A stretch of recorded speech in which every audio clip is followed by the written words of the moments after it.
안녕하세요. 오늘 기후에 대해서 함께 이야기 나눠보도록 하겠습니다. 2018년 여름 기록적인 폭염이 있었는데요. 여러분들도 너무 더워서 기억이 잘 나실 겁니다. 저도 너무 더웠었는데요. 여름이 이렇게 더워지는 건 기후가 이상해지고 있다는 건데요. 이렇게 이상해진 기후에 대해서 이야기 나눠주실 분을 한번 모셨습니다. 대기과학자 조천호 박사님 모셨는데요. 박사님 자기소개 부탁드리겠습니다. 안녕하세요. 조천호입니다. 저는 지난 30년 동안 국립기상과학원에서 일을 했었고요. 2년 전에 은퇴를 해서 지금은 경희사이버대학에서 기후위기를 가르치고 있습니다.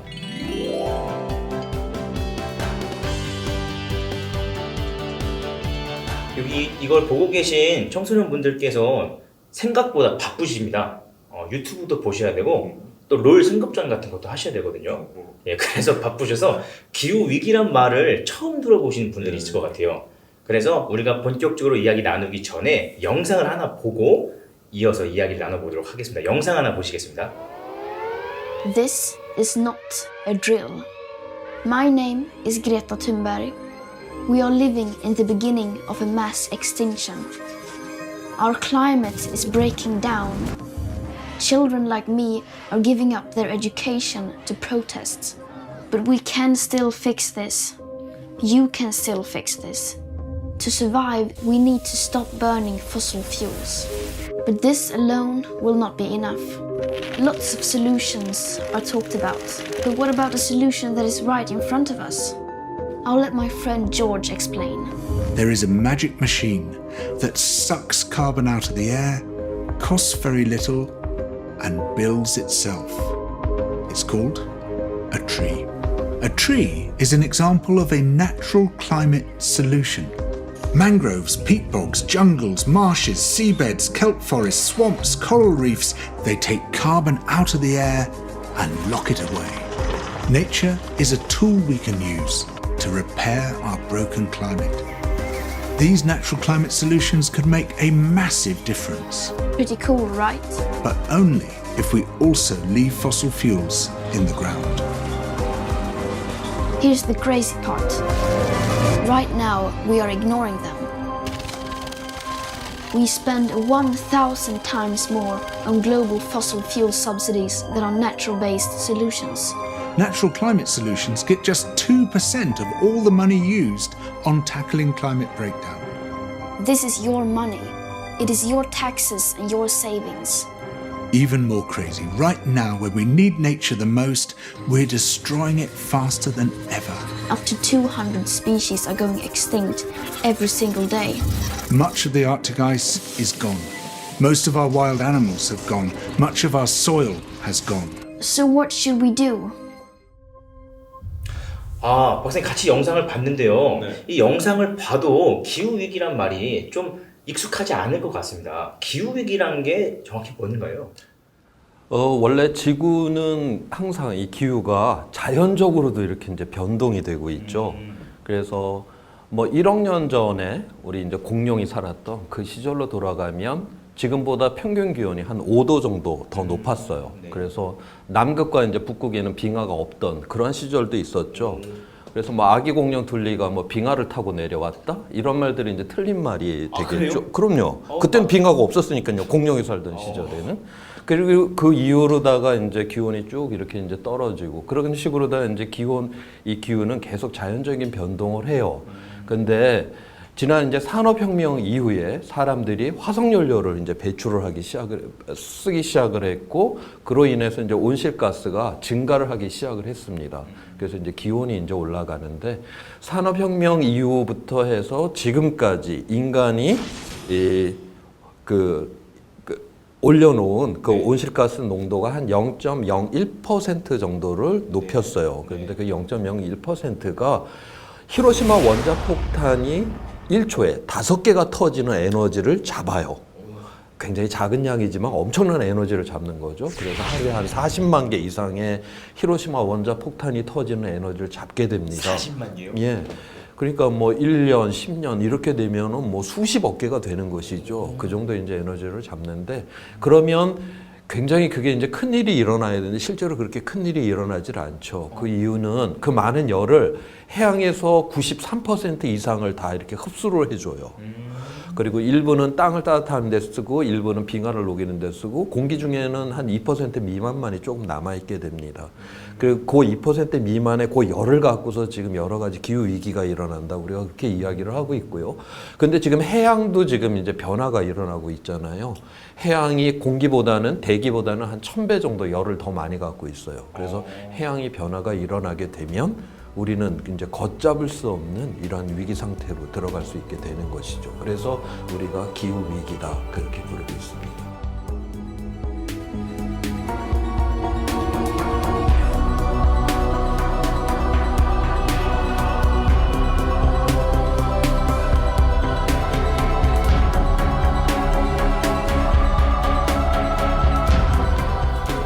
예전에 비해서 기후가 많이 변했다 이렇게 말씀해 주신 것 같은데요.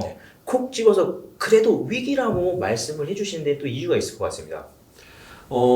이게 이제 우리가 이제 지구 평균 기온이 지난 이제 100년 동안에 사람이 이제 올린 게 1도를 지금 올려놨는데요.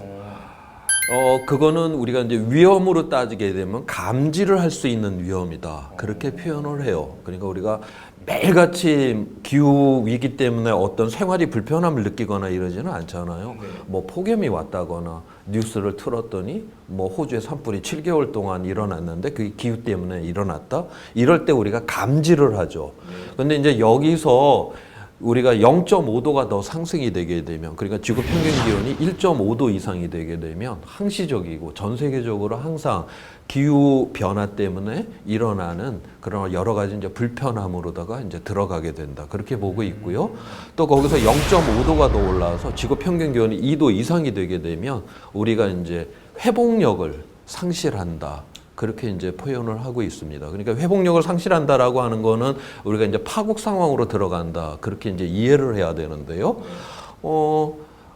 우리가 지금 현재 이제 미세먼지 때문에 우리나라가 굉장히 이제 고통을 많이 받고 있는데, 미세먼지가 설사 있다 해도 우리가 여러 가지 이제 불편하고 건강도 잃고 하기는 하지만 일상생활은 가능하죠. 그리고 뭐 지나가면 별일 없듯이 우리가 그렇게 생활하고 우리가 그런 거 회복력이 있다. 그렇게 표현을 해요.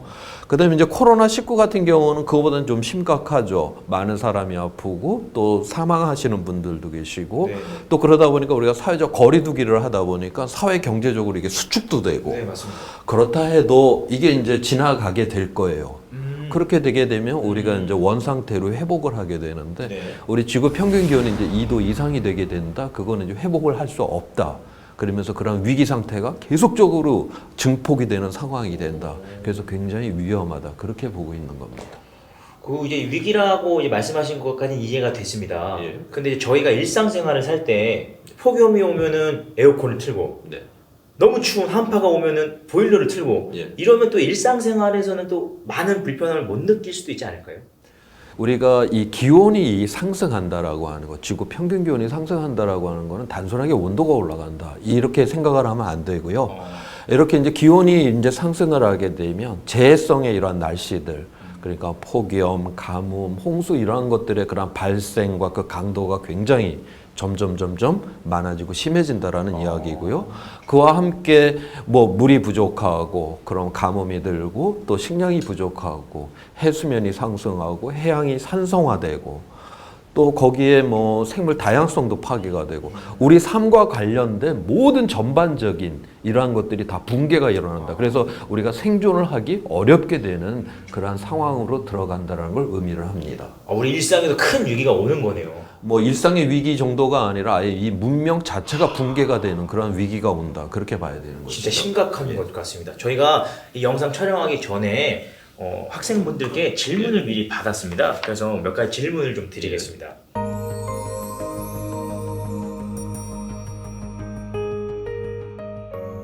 서울 숙문중학교의 김영우 학생이 이런 질문을 보내주셨습니다.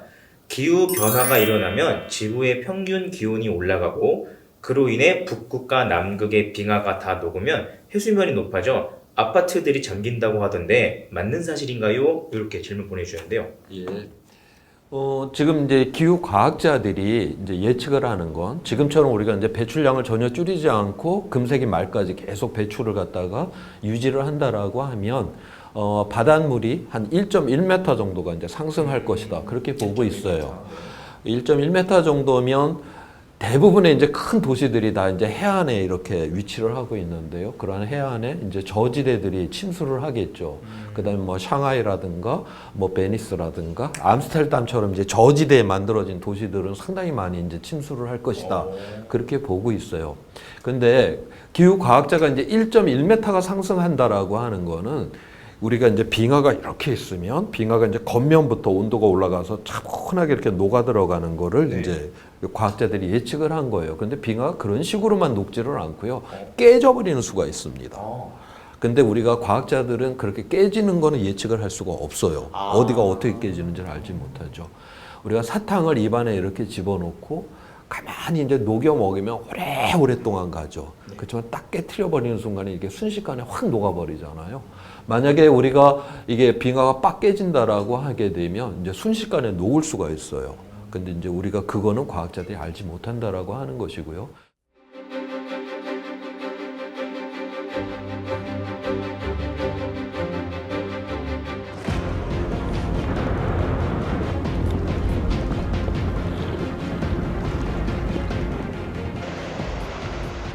그렇게 해서 이제 깨져서 녹는 경우에 그린란드 위에 있는 그 빙하가 다 녹게 되면 깨져갖고 다 녹으면 한 6m 정도의 물이 올라올 수가 있습니다. 6m요? 예. 그 다음에 이제 남극 대륙에는 그보다 더 많은 빙하를 갖고 있는데 남극 대륙의 빙하가 다 녹게 되면 70m의 물이 올라오게 됩니다. 70m요? 예. 그러니까 뭐 그린란드와 남극에 있는 빙하가 다 녹게 되면 한 76m 정도의 그런 물이 올라오게 되는 것이죠. 우리의 서울의 해발 평균 고도가 한 40m 정도로 보고 있어요. 그러니까 대부분의 서울에 있는 아파트들은 뭐 물에 잠긴다? 그렇게 이제 생각할 수 있겠죠. 그럼 박사님, 저희가 이걸 촬영하고 있는 이 장소라든가 이걸 보고 계신 학생분들이 있는 학교도 다 잠길 수 있는 거네요.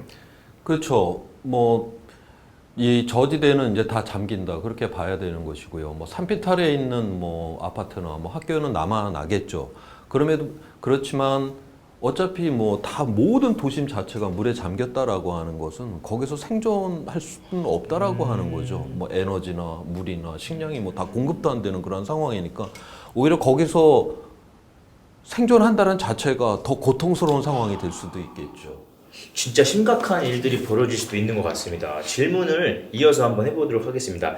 별명이 부한양이라고 하는 학생분께서 이렇게 질문 보내주셨어요.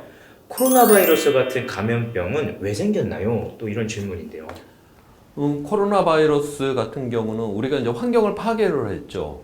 그 다음에 우리가 이제 기후 변화가 이제 일어나게 되면서 또 생태계가 또 파괴가 됐고요.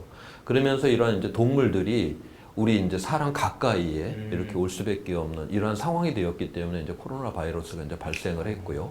그런데 설사 이게 이제 발생을 했다 해도 사람이 많이 살지를 않고 띄엄띄엄 산다라고 하면 그냥 고기만 조금 이제 발생을 하고 끝날 텐데 지금은 전 세계에 지금 77억이라고 하는 사람들이 살고 있어요. 그 다음에 도시를 만들어서 절반 이상은 다 도시에 이렇게 살고 있고요. 육상 척추동물 중에서 네. 그 사람이 차지하는 네. 그 무게가 한 32%를 차지하고 있고요. 네, 32%요. 그 다음에 그보다 더 놀라운 건 사람이 잡아먹으려고 키우고 있는 네. 가축이 67%예요. 오, 엄청 많네요. 그렇죠. 합치면은 몇 퍼센트인가요? 99% 아니에요. 그러면 나머지 1%는 뭔가요? 그게 바로 이제 야생 동물이라고 하는 거죠. 야생동물이 1%밖에 안 돼요? 그렇죠. 지금 현재 육상위의 척추동물의 야생 동물은 1%밖에 이제 차지를 하지 않고 있는 것이죠. 네. 근데 1000년 전으로 돌아가서 1000년 전이요? 예. 그래서 서기 1000년에는 야생이 99%였고 인간은 1%였어요. 완전 뒤바뀌었네요. 뒤집었죠. 지금 우리 생태계에 사람이 많아도 너무 많다라는 소리죠. 이렇게 많은 인구가 걷다가 도시를 만들어서 이렇게 밀집이 돼 있죠. 거기에 바이러스가 이렇게 하나가 딱 떨어진다? 이건 너무 바이러스가 퍼지기가 좋은 조건을 만들어 놓은 거예요. 걷다가 우리가 이 문명을 하게 되면서 전 세계가 다 단단하게 연결이 돼 있죠. 네. 하루면 전 세계 어디라 다 갈 수가 있잖아요. 그래서 어느 지역에만 이렇게 발생을 하는 게 아니라 전 세계적으로 다 이렇게 이제 발생을 하는 그러한 위험이 되었고요. 그 다음에 앞으로 이제 이러한 기후 위기를 통해 갖고 우리가 봐야 되는 거는 온도가 이제 올라가잖아요. 네. 그러면 이제 곤충의 그런 이제 활동 영역이 굉장히 변화가 많이 일어나요. 그 중에서 이제 곤충이라고 하면 우리 뭐 모기라든가 찐득이라든가 이런 것들도 이제 활동의 범주가 추운 지방까지 올라가게 될 것이고, 그다음에 활동 기간도 길어지게 될 것이죠. 그래서 우리나라만 해도 모기에 의한 말라리아라든가 진드기에 의한 라인병이 지금 계속적으로 증가를 하고 있는데, 이거는 지금 기후 변화 때문에 일어나고 있다, 그렇게 보고 있습니다. 지구가 점점 더워져서 북극곰이 살 곳이 없어진다고 하는데 북극곰이 없어지면 인간은 어떻게 되나요? 이렇게 보내주셨습니다. 그렇죠. 북극곰이 이제 살 수가 없게 된다라고 하는 거는 그 이제 북극 쪽에는 거기 이제 플랑크톤이 이제 있는데, 걔네들은 이 빙하하고 이제 있어야지 생존이 가능한 플랑크톤들이에요. 근데 이제 그 빙하가 이제 녹게 되면 이 플랑크톤이 죽겠죠. 네. 그러면은 그거를 잡아먹어야 되는 어류들, 그 고기가 이제 주로 물고기가 줄어들 것이고, 또 그거를 또 잡아먹어야 되는 또 물개 같은 것들이 또 줄어들 것이고, 그러면 또 물개를 또 잡아먹는 곰이 또 생존을 할 수가 없게 되는 이런 이제 연쇄적인 이런 생태계의 이런 붕괴가 일어나게 됩니다. 또 하나는 이게 빙하가 또 거기 바다 위에, 북극해는 바다로 되어 있는데 그 위에 이제 빙하가 이렇게 얹혀져 있어요. 네. 추우니까. 근데 이제 그게 이제 녹게 되면, 그전에는 햇빛이 이렇게 들어왔다가 햇빛이 반사가 돼서 그냥 우주로 나갔어요. 근데 얼음이니까. 네. 근데 이게 이제 온난화가 일어나서 녹게 되면은 시커먼 바다가 드러나게 되겠죠. 그래서 이제 빛이 들어오면 이 지구가 그 빛을 흡수를 하니까 열이 올라가죠. 열이 올라갔으니까 빙하를 더 많이 녹일 거고, 더 많이 빙하가 녹았으니까 더 많은 열을 흡수를 할 거고, 이거는 사람이 온실가스를 배출하지 않아도 스스로 온도가 막 올라가잖아요. 그렇게 되면 결국 이제 우리가 기후 위기가 더욱더 심각해지는 것이고, 그래서 궁극적으로 북극곰이 네. 북극에서 살 수 없다. 네. 이거는 인간이 지구에서 살 수 없다. 이 의미를 하는 겁니다. 북극곰이 살 수 없으면 인간도 지구에 살 수 없다. 예. 너무 슬픈 말씀이십니다.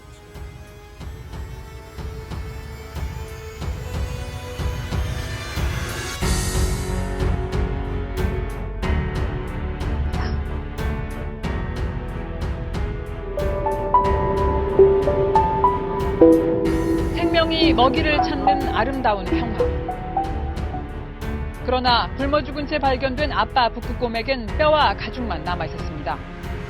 지난 4월만 해도 건강했던 이 곰은 석 달 뒤 원래 서식지에서 250km 떨어진 곳에 죽어 있었습니다. 먹이를 찾아 섬 전체를 헤맨 여정이 실패한 순간이었습니다.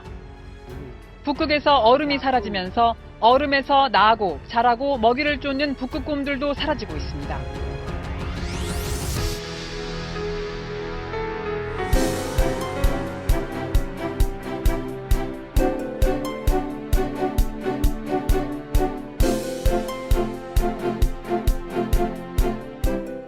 숙문중학교의 박천성 학생이 이런 질문 보내주셨는데요.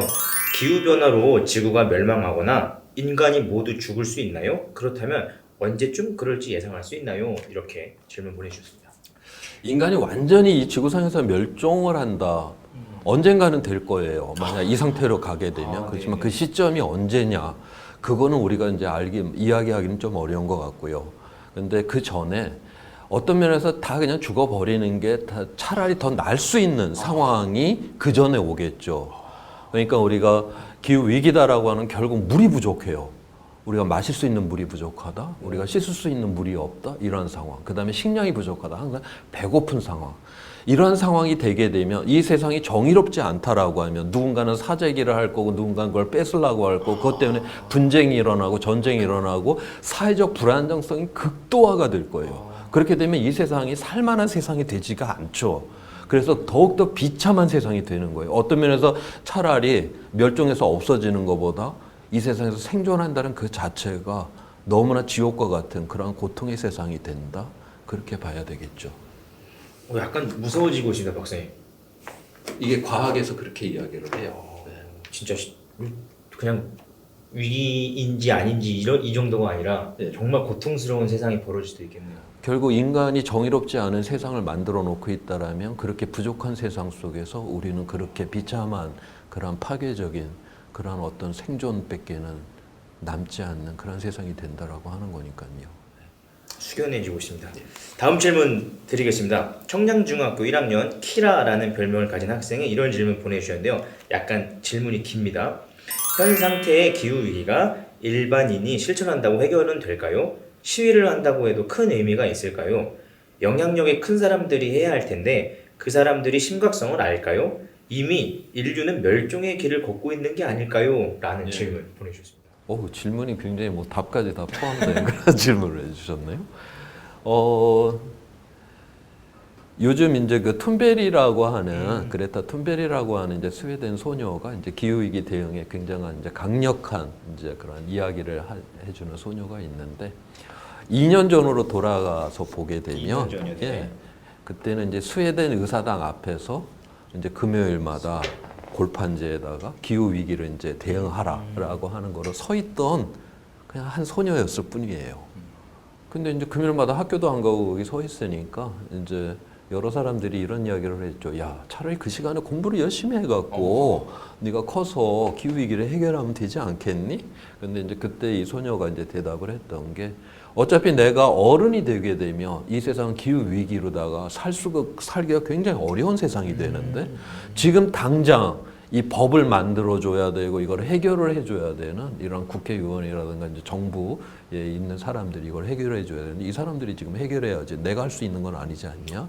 그래서 이건 내가 커서 할 수 있는 일이 아니라 지금 당장 해야 된다. 그런 어떤 메시지를 전했죠. 그리고 거기에 이제 동조하는 사람들이 조금씩 늘어나기 시작을 했어요. 그래서 작년에 3월 15일, 2019년 3월 15일 날 그 유럽 쪽에서 그 기후위기 대응하라라고 하는 이러한 이제 시위가 있었는데 그 당시 한 150만 명 정도가 이제 모였고요.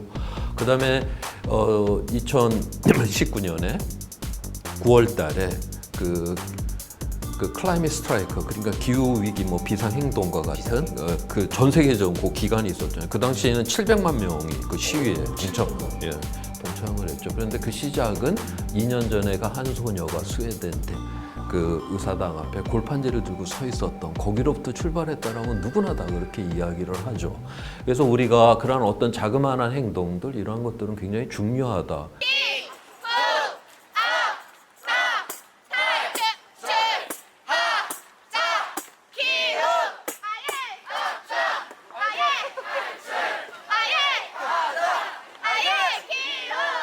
모든 국민들이 대응을 해야 할 문제인데 청소년들이 모든 행동에 있어서 선두자라고 생각을 해요. 뭐 청소년이 미래 세대이기 때문에 기후변화를 외친다라는 사람들도 많은데 저는 그렇게 생각하지 않고요. 청소년이 조금 더 보다 지속 가능한 미래를 만들기 위해서 하는 행동이기 때문에 저희 모두의 행동이 되어야 한다고 생각합니다.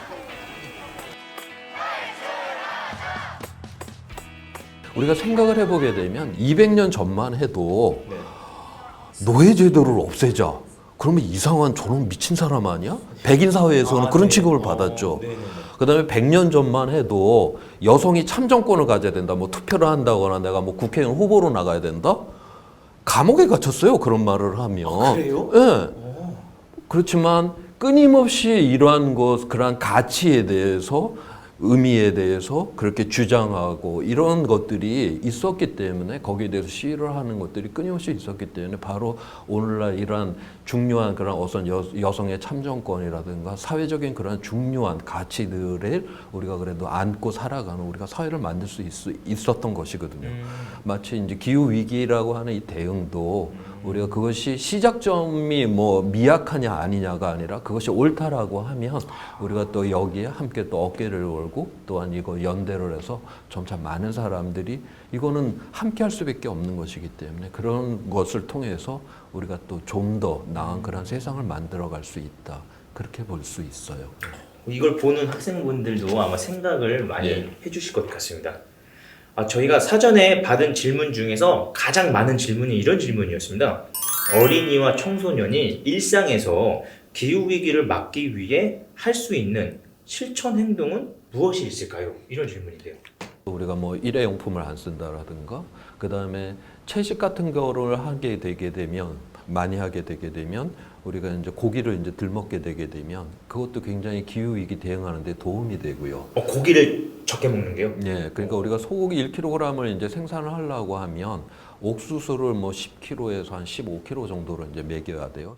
그 다음에 지금 현재 이제 우리가 그 농경지에 한 3분의 1 정도로 이제 옥수수나 콩을 심어요. 이거는 이제 우리가 고기를 얻기 위해서 그렇게 이제 콩이나 옥수수를 심는데, 만약에 우리가 고기를 줄이게 되게 되면 그 우리가 농지를 우리가 뭐 숲이라든가 이런 거로 다시 생태계로 돌릴 수가 있게 되겠죠. 이제 이러한 측면에서 우리가 뭐 채식을 한다는 건 굉장히 또 의미가 있고요.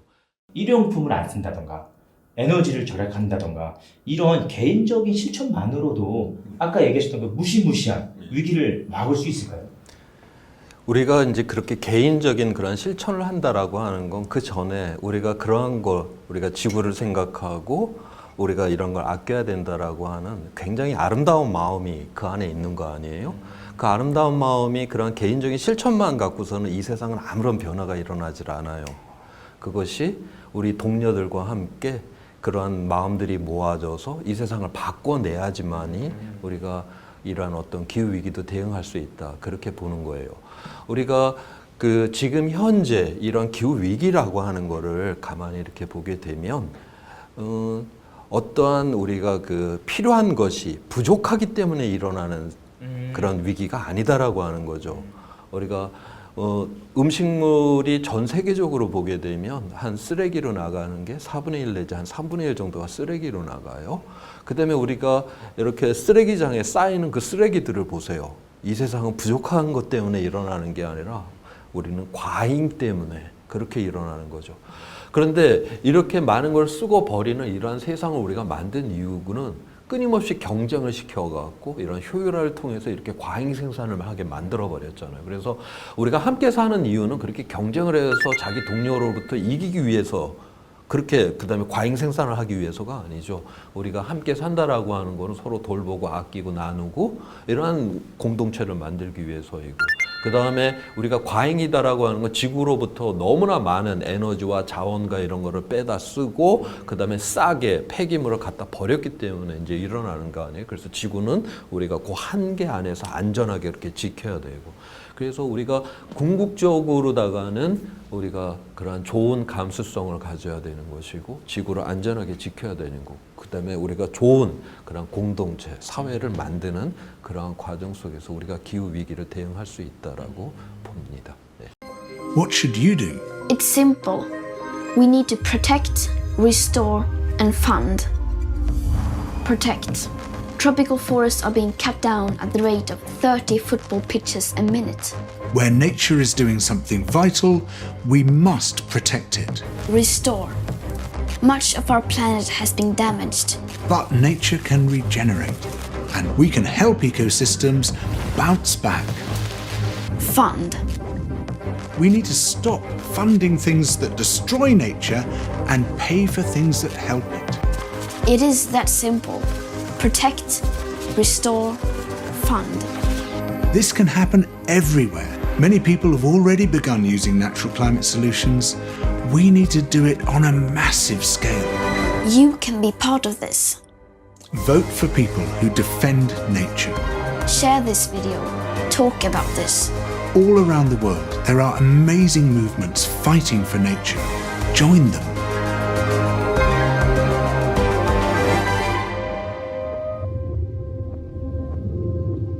Everything counts. What you do counts.